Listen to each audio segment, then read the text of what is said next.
Worthless civilian contractor, could this label hide a deadly secret? Colonel Brennan's roar echoed as Sarah's toolbox slammed across the hangar. Tools skittering like shrapnel. Laughter erupted. Spit hit her cheek. She knelt, trembling, but not from fear. Then it happened. Her sleeve slipped. A faded trident tattoo. Silence. General Morrison's coffee cup crashed to the floor. His eyes widened. The room froze. 12 people on Earth bore that mark. And none of them were supposed to be here. Sarah stood, her voice calm, lethal. You don't even remember the mission. But I never forgot who died saving your ass. That day, everything changed. But the real reckoning didn't start until 1 week later. When classified files surfaced, the base learned who Sarah Mitchell really was. Welcome to Graceful Valor Stories. Don't blink. The next 60 seconds will haunt you. Have you ever been judged before someone knew your real story? This woman's silence held more power than any weapon she had ever wielded in the shadows of classified operations. The truth about Sarah Mitchell lay buried beneath layers of deliberate anonymity hidden behind grease-stained coveralls and a carefully constructed facade of invisibility. At 43 years old, she had mastered the art of being overlooked, of blending into the background like smoke dissipating in the wind. Her blonde hair, streaked with premature gray from years of stress that could never be discussed in polite company, remained perpetually pulled back in a tight bun, secured with the same precision she had once applied to mission planning in the world's most dangerous corners.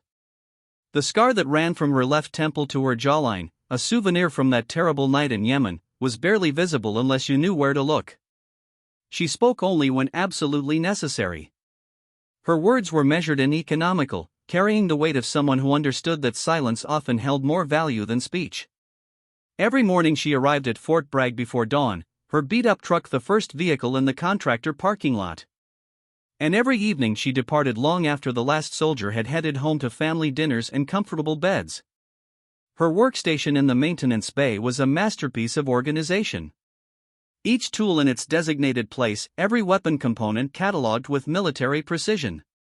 The other contractors had long since given up trying to include her in their conversations, their attempts at camaraderie met with polite but firm distance. They called her the robot behind her back, mocking her methodical approach to weapon maintenance and her unwavering dedication to perfection. What they didn't understand was that her precision had once meant the difference between life and death in places where a single mechanical failure could doom an entire operation. Her apartment, 20 miles from the base, reflected the same Spartan discipline that governed every aspect of her existence. The walls were painted in neutral beige, devoid of personal touches that might reveal too much about her past. No photographs adorned the surfaces. No personal mementos cluttered the spaces. Nothing that might hint at the extraordinary life she had lived before choosing this path of deliberate obscurity. The only decoration was a small American flag in a simple frame, positioned where she could see it from her kitchen table during the solitary meals that had become her routine. The summer heat of North Carolina could be brutal. But Sarah never removed her long-sleeved shirts, never allowed even the slightest glimpse of the ink that decorated her arms like a road map of classified operations and fallen comrades. The young recruits would whisper about her strange habits, wondering why she always ate lunch alone at the furthest table in the contractor cafeteria. They noticed how she never joined the conversations about weekend plans or family gatherings, how she seemed to exist in a bubble of self-imposed isolation. Some speculated that she was running from something, perhaps a bad marriage or financial troubles, but none of them could imagine the truth.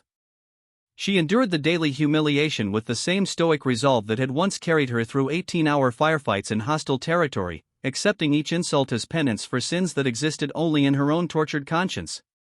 When the younger contractors complained about their assignments, she would simply nod and continue her work, never revealing that she had once been responsible for operations that could alter the course of international relations. Her hands, scarred from years of handling weapons and explosives, moved with the fluid grace of someone who had performed these tasks under enemy fire, where a moment's hesitation could mean the difference between mission success and catastrophic failure. But Sarah Mitchell had not always been invisible. Once she had been Master Chief Petty Officer Sarah Ghost Mitchell, the only female operator in the most classified unit within SEAL Team 6. Neptune's shadow existed in the spaces between official records, operating in the gray areas where conventional military units could not tread. The unit's very existence was denied by Pentagon officials, who swore under oath that no such organization had ever been authorized. For 15 years, she had moved through the world's most dangerous regions like her call sign suggested, appearing where least expected and disappearing without a trace. Her insertion methods had become legendary among the intelligence community. From parachuting into hostile territory during thunderstorms to swimming through sewage systems beneath enemy compounds, she had infiltrated terrorist training camps in Afghanistan, eliminated high-value targets in Somalia, and rescued hostages from situations that conventional forces deemed impossible. Her service records sealed in the deepest vaults of Pentagon security told the story of a warrior who had redefined what it meant to serve in the shadows. The Navy Cross, Silver Star, and Bronze Star that bore her name would never see the light of day. Their citations locked away with the details of operations that officially never happened. The psychology evaluations in her classified file described her as uniquely adapted to extreme stress environments and capable of maintaining operational effectiveness under conditions that would incapacitate most personnel. She had walked through the valley of death across 4 continents, her footsteps leaving no trace but her presence, changing the course of history in ways that would remain forever unknown to the American people she had sworn to protect. Her teammates in Neptune's shadow had become her family. 11 men who had accepted her not because of political correctness or diversity initiatives, but because she had proven herself in the crucible of combat. They had watched her take a bullet meant for their demolitions expert in Iraq. Seen her carry their wounded communications specialist through 3 miles of jungle in Colombia, witnessed her negotiate the release of their captured sniper using nothing but psychological warfare and sheer force of will. The bond they shared transcended the typical camaraderie of military units to become something approaching sacred brotherhood. Each man would have died for her and she for them.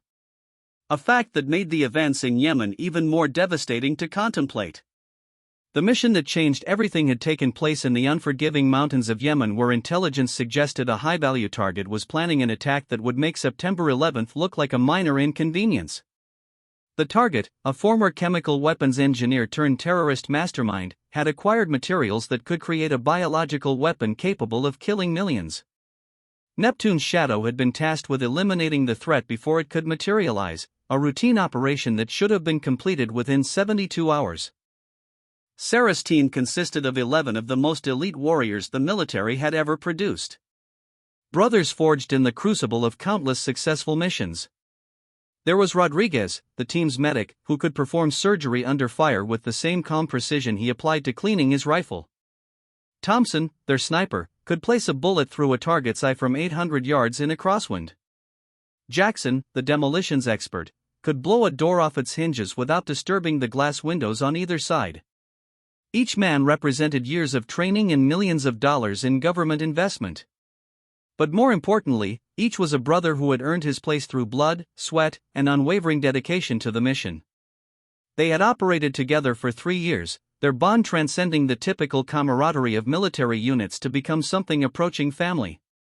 Sarah had earned her place among them not through quotas or political pressure, but through actions that spoke louder than any words could ever convey.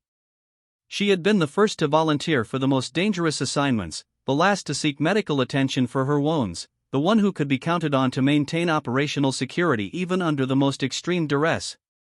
The men had initially been skeptical of having a female operator in their unit. But that skepticism had evaporated during their first mission together in Syria.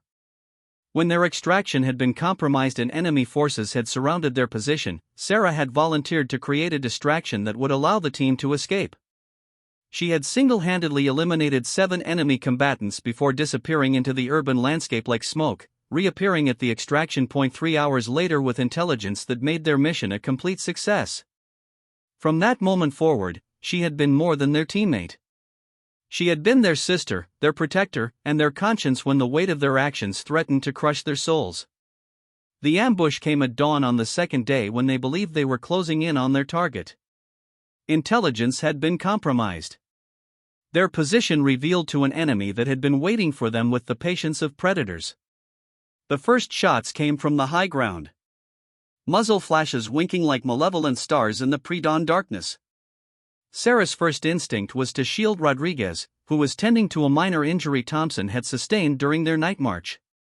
The bullet that would have taken the medic's head instead tore through her shoulder, spinning her around and sending her rifle clattering across the rocky ground. The firefight that followed lasted 18 hours. A hellish symphony of gunfire and explosions that echoed through the mountains like the sound of the world ending. They had been caught in a natural amphitheater, surrounded by enemy positions that commanded every avenue of escape. Their radio calls for extraction went unanswered, their GPS coordinates placing them in a location that officially didn't exist on any military map. One by one, her brothers fell around her. Each death a knife thrust to her heart that would never fully heal. Jackson died first, his body torn apart by a rocket-propelled grenade that turned his position into a crater. Thompson lasted until noon, his sniper's nest finally overrun by enemies who had spent hours maneuvering through the rocks like patient hunters. Rodriguez fought until his ammunition ran out, then drew his sidearm and continued firing until a sniper's bullet found its mark. Sarah watched each death through the scope of her rifle, her tears mixing with the blood that flowed from a dozen wounds. She had been forced to make the hardest decision of her military career, calling in danger close airstrikes on her own position when it became clear that extraction was impossible. The bombs felt like judgment from heaven, obliterating the enemy force, but taking her brothers with them. 11 names that would never appear on any memorial. 11 families that would never know the truth about how their sons had died in service to their country. The explosion that followed seemed to split the earth itself. A man-made earthquake that buried friend and foe alike beneath tons of shattered rock and twisted metal. What would you do if everyone treated you like you were worthless? Sarah had faced that question every day for the past 5 years, but the answer had been forged in the crucible of that terrible night in Yemen. She had survived by crawling through the wreckage, her body broken, but her spirit intact, carrying the weight of survivor's guilt that no metal could ever alleviate. For 4 days, she evaded capture in enemy territory. Her training and instincts kept her alive when lesser warriors would have perished. She had eaten insects and drunk her own urine, had cauterized her wounds with a heated knife blade, had slept in caves while enemy patrols passed within feet of her hiding place. The extraction, when it finally came, had been a miracle of timing and courage, with a helicopter crew risking their lives to pull her from a mountainside landing zone that barely qualified as a level patch of ground. The debriefing had been a nightmare of accusations and recriminations, with Pentagon officials more concerned about the political implications of the mission's failure than the sacrifice of 12 American warriors. The congressional hearing that followed had been a masterpiece of political theater, with classified details used as weapons against her while she remained forbidden from defending herself.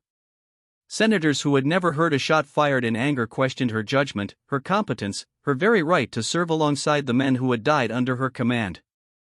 The media had painted her as a reckless female operator who had endangered her team through poor judgment, a narrative that served the political needs of those who preferred simple explanations to complex truths. Television pundits debated her qualifications while never mentioning the classified commendations that filled her service record, the successful missions that had saved countless American lives, the respect she had earned from every man who had served beside her. Death threats had begun arriving at her apartment within days of the hearing. Letters filled with venom and hatred from people who knew nothing about her service, but everything about their own prejudices. The final insult had come when she was offered a choice. Accept responsibility for the mission's failure and retire with a reduced pension, or face a court-martial that would destroy her reputation and potentially reveal classified information that could endanger other operations. She had chosen exile, shedding 30 pounds of muscle and transforming herself into someone who could disappear into the civilian world without leaving a trace. The woman who had once been America's most lethal female warrior became a ghost in truth, haunting the edges of the military world that had once been her home. Her new identity had been carefully constructed with enough documentation to pass casual scrutiny, but not enough to reveal her true past. She had dyed her hair, changed her posture, adopted a wardrobe that hid the scars and tattoos that marked her as a warrior. The transformation had been as complete as it was heartbreaking, turning a woman who had once commanded the respect of the world's most elite soldiers into someone who was dismissed as just another civilian contractor trying to make ends meet. The irony was not lost on her that she had become invisible in the one place where her skills were most needed. Surrounded by young soldiers who could have learned from her experience but would never know of her existence. Colonel Brennan had made it his personal mission to break her spirit from the moment she had arrived at Fort Bragg. He represented everything that was wrong with the modern military. A man who valued appearance over substance, politics over performance, prejudice over progress. His own service record was distinguished more by staff assignments than combat experience. And he carried the insecurity of someone who had never been tested in the crucible of war. He saw Sarah as a threat to his authority. A woman who refused to acknowledge his superiority through the simple act of existing in his domain. During her first week at Fort Bragg, he had assigned her the worst equipment and most degrading tasks despite her contractor status, forcing her to clean latrines while the young soldiers she was supposed to be training watched in uncomfortable silence. The message was clear. Women had no place in his military, and he would use every tool at his disposal to make that point. He orchestrated accidents that destroyed her work, requiring her to start over from the beginning, while he watched with undisguised satisfaction. The harassment was systematic and personal, designed to break her spirit and force her to quit rather than endure the daily humiliation. The young recruits, taking their cue from their superior officer, began to participate in the harassment with the enthusiasm of pack animals sensing weakness. They would accidentally knock over her tools, spill coffee on her work orders, and engage in loud conversations about her appearance and presumed personal life. The nickname started during her second week when Brennan discovered that she lived alone with no family to speak of. His attacks became personal, targeting her solitude as evidence of her unworthiness to exist in a world built on brotherhood and loyalty. "No wonder nobody wants you," he would say within earshot of the younger soldiers, his voice carrying the casual cruelty of someone who had never faced real consequences for his actions. "Probably can't even cook a decent meal, can you? What good is a woman who can't even find herself a husband?" The young recruits, emboldened by their superior's example, began calling her Lonely Linda and leaving fake dating profiles in her locker, each one more insulting than the last. The profiles described her as desperate and available, complete with crude comments about her appearance and fictional personal habits. Someone had slashed her tires in the parking lot during her second week, and when she requested the security footage, she was told it had been mysteriously corrupted. Brennan's smirk when he delivered that news spoke volumes about his involvement in the incident. His satisfaction was evident in the way he lingered to watch her reaction. The attacks escalated daily with new humiliations designed to test her resolve and force her to either fight back or quit. Her lunch would disappear from the refrigerator. Her work orders would be accidentally destroyed and her tools would be moved or damaged during the night. The psychological warfare was expertly executed, designed to isolate her from any potential allies while making her question her own sanity. The other contractors, sensing the direction of the wind, began to distance themselves from her. Their own job security is more important than standing up for someone who had clearly fallen from grace. The hangar became a hostile environment where every day brought new challenges to her dignity and professional competence. The breaking point came during the third week when the annual base inspection brought a delegation of Pentagon officials to Fort Bragg. General Morrison, a man whose reputation preceded him like thunder before lightning, led the group of observers who would determine the base's readiness rating. His presence represented everything that Brennan aspired to become. A warrior scholar who had earned his stars through combat leadership and strategic brilliance.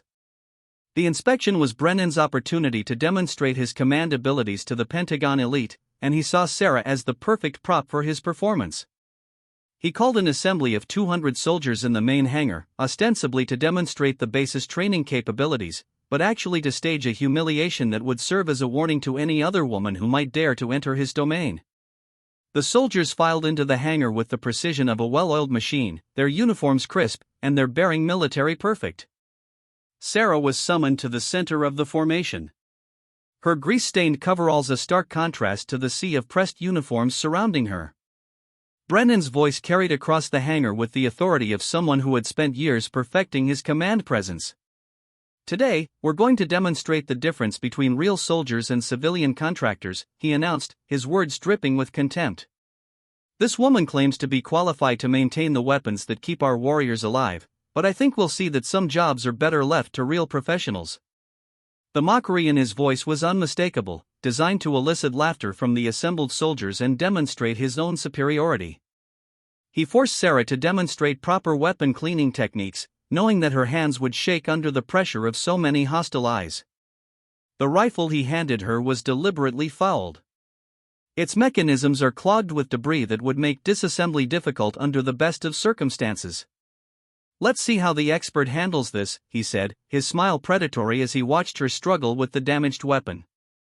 The assembled soldiers sensed the sport in the air, their own discomfort with the situation overridden by their desire to please their commanding officer. Sarah's composure, maintained through years of practice, finally began to crack under the weight of public shame. Her hands, steady enough to perform surgery under fire, trembled as she attempted to field-strip the rifle.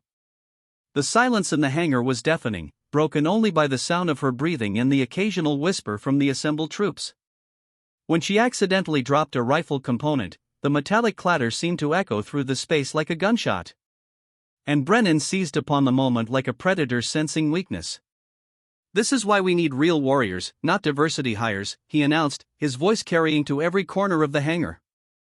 "When the shooting starts, do you want someone like this maintaining your weapons, or do you want a soldier who understands what it means to serve?"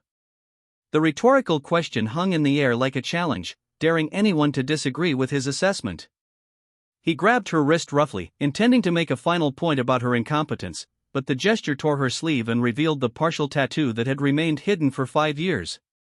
The temperature in the room seemed to drop 20 degrees in an instant, and General Morrison's face underwent a transformation that left observers struggling to understand what they were witnessing. His recognition of Neptune's shadow trident was immediate and absolute. The symbol burned into his memory from the countless classified briefings he had attended over the years. The coffee cup in his hand seemed to dissolve, its contents spattering across the concrete floor as his fingers lost their grip. Only 12 people in the entire world had ever earned the right to wear that mark, and 11 of them had died in a classified operation that had haunted his dreams for 5 years. The 12th had vanished from official records. Her fate is unknown to all but a handful of people with the highest security clearances. His voice cracked as he spoke her name, the single word carrying the weight of years of wondering what had happened to one of America's most decorated warriors. "Mitchell?" The question hung in the air like a prayer, filled with disbelief and desperate hope that he might be mistaken about what he was seeing. The assembly remained frozen in confusion, unable to comprehend why their commanding general was reacting with such emotion to a simple contractor. Brennan's grip tightened on her wrist as he sneered at Morrison's reaction, his arrogance blinding him to the magnitude of his mistake. "You know this nobody, General?" he asked, his voice dripping with condescension that would soon transform into horror. The word nobody seemed to hang in the air like a blasphemy, its implications rippling through the assembled soldiers like a shockwave. Morrison's face cycled through a dozen emotions in the span of seconds. Disbelief giving way to recognition, recognition to anger, and anger to something approaching reverence. His voice, when it finally emerged, carried the authority of a man who had spent decades commanding the world's most elite warriors, each word precisely enunciated and sharp as a blade. "Colonel Brennan, release Master Chief Mitchell immediately," he ordered, his tone brooking no argument or delay. The title hit the assembly like a physical blow, the implications of what they were hearing beyond the comprehension of most present. The colonel's laughter echoed through the hangar like the braying of a donkey, his mockery revealing the depth of his ignorance about the woman he had been systematically humiliating. "Master Chief, this civilian," he scoffed, his grip on Sarah's wrist becoming painful in its intensity. The disbelief in his voice was genuine, the product of a mind that could not reconcile the image of the broken woman before him with the reality of what Morrison was suggesting. His laughter was echoed by several of the younger soldiers, their own confusion manifesting as nervous humor in the face of a situation that had suddenly become incomprehensible. Morrison's voice transformed into something resembling tempered steel as he issued his next command, his words cutting through the laughter like a sword through silk. "Show your other arm, Master Chief." The request carried the weight of military authority, but underneath was a plea for confirmation of what he already knew to be true. The silence that followed was deafening, broken only by the sound of Sarah's sleeve rolling up to reveal the full Neptune's shadow insignia in all its terrible glory. The tattoo was a masterpiece of military artistry, its lines sharp and precise despite the years that had passed since its creation. The trident dominated the design, its 3 prongs reaching toward her shoulder like the fingers of death itself. 11 stars were arranged beneath the symbol, each one representing a fallen brother whose name would never be spoken aloud in polite company. The ink had faded slightly over the years, but the meaning remained as clear as the day it had been etched into her skin.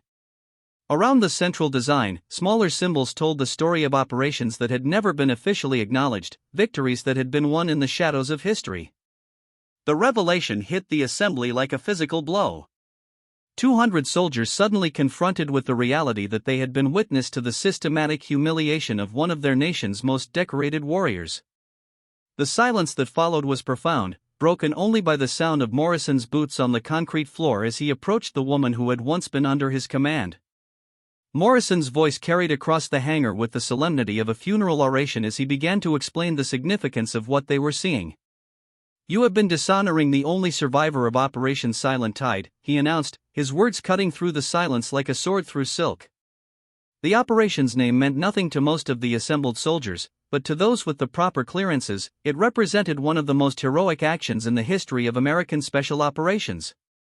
The details emerged like water from a broken dam. Each fact is more stunning than the last. Sarah had held her position for 18 hours against overwhelming odds, her rifle serving as the thin line between her team and total annihilation. She had called in danger close airstrikes on her own location when extraction became impossible, sacrificing 11 of America's finest warriors to prevent a terrorist attack that would have killed millions. The mathematics of war had demanded this sacrifice, but the human cost had been almost too much to bear. She had carried 2 wounded teammates through 6 miles of hostile desert, refusing to abandon their bodies, even when her own survival hung by the thinnest of threads. For 4 days, she evaded capture in enemy territory. Her training and instincts kept her alive when lesser warriors would have perished. She had eaten insects and drunk her own urine, had cauterized her wounds with a heated knife blade, had slept in caves while enemy patrols passed within feet of her hiding place. Under interrogation, she had revealed nothing, enduring torture that would have broken most men without surrendering a single classified detail. The enemy had used every technique in their arsenal, from physical abuse to psychological manipulation. But she had remained silent, even when they threatened to send videos of her torture to her family. "She has earned the right to be called a warrior," Morrison concluded, his voice heavy with the weight of truths that could never be fully shared. The words hung in the air like a benediction, transforming the atmosphere in the hangar from one of mockery to one of profound respect. The young soldiers who had participated in her humiliation now stood in stunned silence, their shame written across their faces like accusations. Brennan's face underwent a transformation that would have been comical under different circumstances, the color draining from his cheeks as the magnitude of his actions became clear. His grip on Sarah's wrist loosened as if her skin had suddenly become too hot to touch, and he stepped backward like a man who had just discovered he was standing on a landmine. The confident smirk that had characterized his expression for weeks disappeared, replaced by the wide-eyed terror of someone who had just realized that his career was over. Several veterans in the crowd began to salute, their gestures carrying the weight of recognition and respect for someone who had paid the ultimate price for their freedom. The salutes spread through the assembly like wildfire until nearly every soldier in the hangar was standing at attention with their hands raised in tribute. Sarah remained motionless throughout the revelation, her eyes fixed on some distant point that existed beyond the hangar walls, perhaps seeing the faces of her fallen brothers in the fluorescent lights overhead. A single tear traced its way down her weathered cheek. Not for herself, but for the 11 brothers whose names would never be carved into marble monuments. The tear caught the light as it fell, sparkling like a diamond against the grease stains on her coveralls. The memories flooded back with the force of a tsunami, carrying with them the sounds of that terrible night in Yemen. She could hear their voices again. Rodriguez called for more ammunition. Thompson reporting enemy movement. Jackson joking about the sorry state of their position, even as bullets whined overhead. Their last words echoed in her mind like ghost songs that would haunt her until the day she died. Each voice was as clear as if they were standing beside her in the hangar. The weight of survival pressed down upon her shoulders with renewed intensity, threatening to crush her beneath its unbearable burden. Yet she stood straight, her military bearing intact, despite the emotional storm raging within her battered soul. The discipline that had carried her through 15 years of classified operations sustained her now, allowing her to maintain her composure even as her world shifted around her. The immediate aftermath of the revelation was a masterpiece of barely controlled chaos, with Brennan attempting to salvage his reputation through desperate damage control. His stammered apologies fell on deaf ears as Morrison cut him off with the efficiency of a surgeon's scalpel. His patience for the colonel's excuses was exhausted. "Colonel, you will report to my office immediately following this assembly," Morrison commanded, his voice carrying the promise of consequences that would follow Brennan for the rest of his career.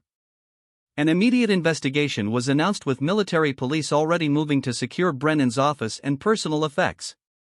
The colonel found himself relieved of duty, pending a full review of his conduct, his access to classified materials revoked with immediate effect. The irony was not lost on anyone present that the man who had questioned Sarah's worthiness was now facing the end of his own career. His actions are about to become the subject of a congressional inquiry that would make his previous achievements irrelevant. But Sarah's first words in weeks surprised everyone in the hangar. Her voice carried the calm authority of someone who had faced far worse enemies than a small-minded colonel. "That's unnecessary, sir," she said, her words stunning the assembly into renewed silence. The simple statement carried more weight than any lengthy defense could have conveyed, demonstrating a grace under pressure that left seasoned veterans shaking their heads in amazement. Her voice was steady despite the emotional turmoil she had just endured. "Each word is carefully chosen and precisely delivered. He only saw what I showed him," she continued. Her willingness to accept responsibility for the misunderstanding revealed a character that transcended the petty politics of military hierarchy. The generosity of spirit required to defend the man who had tormented her was beyond the comprehension of most present, a demonstration of leadership that no staff college could teach. The young soldiers watched in fascination as she demonstrated that true strength did not require the destruction of one's enemies. That sometimes the greatest victory came from choosing mercy over revenge. Morrison's offer came as no surprise to those who understood the military's desperate need for authentic leadership in an age of manufactured heroes and political correctness. He offered her a position training special operators, recognizing that these young warriors needed to learn from someone who had walked through the valley of death and emerged with her soul intact. "These kids need to learn from real warriors," he explained. His words carried the weight of decades spent watching talented soldiers destroyed by incompetent leadership. The Pentagon was prepared to reinstate her rank, clear her record, and provide full benefits along with the public recognition that had been denied her for 5 years. The offer represented everything she had lost and more. A chance to reclaim her identity and receive the honor that had been stolen from her by political expediency. Congressional hearings would be reopened. Classified documents would be declassified. And the truth about Operation Silent Tide would finally be revealed to the American people. Her name would be added to the walls of honor that celebrated the nation's greatest heroes. Her story is told in the halls of the Pentagon and the classrooms of military academies. Sarah's response was characteristically direct and unadorned by false modesty or political calculation. "I fix weapons, sir," she said, her words carrying the simple dignity of someone who had found purpose in humble service. The statement revealed the depth of her transformation from someone who had once commanded the world's most elite warriors to someone who found satisfaction in the basic tasks that kept soldiers alive. Morrison's reply revealed his understanding of her true nature, his recognition that her greatest value lay not in her technical skills, but in her ability to inspire others through example. "You are a weapon," he said, his words carrying the weight of someone who had spent his career studying the art of war. The metaphor was apt, describing someone who had been forged in the crucible of combat and tempered by years of sacrifice. She studied the young faces surrounding her, seeing fear and confusion mixed with dawning respect in their eyes. The recruits who had mocked her now stood in stunned silence, their worldviews forever altered by what they had witnessed. Her acceptance came with a single condition that surprised no one who truly understood her character. "No publicity," she said. Her desire for anonymity reflected a wisdom that transcended the ego-driven culture that had consumed so much of modern military life. She had no need for parades or medal ceremonies, no desire to be celebrated by politicians who had never heard a shot fired in anger. Her reward would come from the knowledge that she was serving her country in the way she knew best, by preparing the next generation of warriors for the challenges they would face. The offer represented not just a job, but a chance to honor the memory of her fallen brothers by ensuring that their sacrifice would not be forgotten. She would teach these young soldiers what it meant to serve in silence, to find strength in anonymity, and to measure success not by public recognition, but by the lives saved and missions accomplished. The transformation began the very next morning when Sarah conducted her first optional training session for the recruits who had witnessed her humiliation. Every single soldier showed up, their presence a testament to the power of authentic leadership in an age of manufactured authority. They arrived early, their uniforms pressed, and their equipment properly maintained. Driven by a curiosity that bordered on reverence, she demonstrated weapon field stripping techniques that defied comprehension. Performing complex procedures while blindfolded, underwater, and suspended upside down, her methods revealed years of training under conditions that would have broken lesser individuals. Each technique was refined through countless repetitions in environments where failure meant death. The recruits watched in amazement as she disassembled and reassembled an assault rifle in complete darkness. Her fingers moved with the precision of a master craftsman. She performed the same task while submerged in a tank of water. Her breath control allows her to work for minutes without surfacing. The final demonstration involved her being suspended upside down from a harness while working on a weapon that had been deliberately damaged. Her spatial awareness and muscle memory allowed her to complete the task despite the disorientation. She never mentioned her credentials or recounted heroic exploits, allowing her actions to speak with an eloquence that no words could match. The recruits began to understand that her robot precision was not the result of obsessive-compulsive disorder, but the product of training that had kept her alive in situations where a single mistake would have meant death. Her scars, now visible during training sessions, told stories that would never be spoken aloud, but were understood by anyone who had faced mortal danger in service to their country. The scar on her left arm came from shrapnel in Afghanistan. The one on her shoulder from a sniper's bullet in Iraq, the marks on her hands from a fire that had consumed an enemy weapons cache she had been ordered to destroy. Each scar represented a moment when death had passed her by. A reminder that survival in combat was often a matter of inches and seconds. "Your enemy doesn't care about your ego," she told them. Her words carry the weight of hard-won wisdom. They don't care about your politics, your background, or your personal problems. They only care about killing you before you can kill them.